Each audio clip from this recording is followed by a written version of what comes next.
yamakazondita nezuro yaya handida kunakirwa nayo yaya, handida kutombonakirwa nayo kana. Nezuro ini ndakaposta vasikana vakati wandei nemukomana mumwe chete vachitamba masongs ayana nishaya, ndichirakidzawo kuappreciata vanhu vari kupfuudza kumberi chimwe chinhu chandiri kunakirwa nacho. So pakabva paita macomments akatanga kuti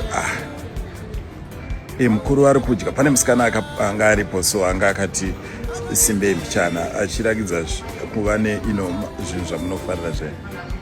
Mukati saka mukuru ari kudya kapa, mukuru ari kudya, ndo zvamakatanga kuita.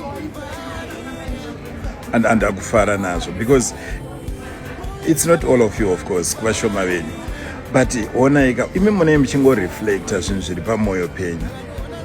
Imimi ndimune muchinzwa kuda kudya munhu iyeye, mobva matanga kupomera everyone mosha kuti mumwe munhu wese ari kutodawo kudya semadiro amuri kuita.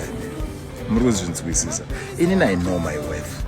Handisi munhu wekuti ndinofana kungofamba kunze kuti ndichipachura aiwa kana handizvo, and handikublamei because also even kukura kwedu taingofarira kuti kana munhu yanenge aine vana vakawanda achinza taibva tati ndoshasha ari kudya vana uya, tisingatozivi. So vamwe venyuka takazokura tikapepuka taakuziva kuti there is more to life than sexual activities. There is just more. Tumahaizi tunowanikwa tuya nekudya vanhu vakawanda ka. Handidi kunyeperai, handito tinotombonakidza mulife tuya. Handitwo chimbonyatsonge uine munhu waunonakirwa naye zvekuti unenge uri uku wakamumirira. It's not like zvino izvi ka. I know kuti ka handisiri pango, ndiri kutovhimiwa. Ndogara ndichizviudza vapana vekubasa kwangu kuti hatisiri panguva iya, tiri kutovhimiwa. Saka handisi munhu wekuti ndikangosangana nemunhu wamunofungidzira imimi kuti akanaka, kana ndikangotorwa picture nemunhu nyaya yapo. Vana ivava ka vanhu vekuti tinototarisirawo kuti vachovhe mabhasikoro, vanhu chaivo havasi maobjects. Muri kuzvinzwisisa? Havasi maobjects.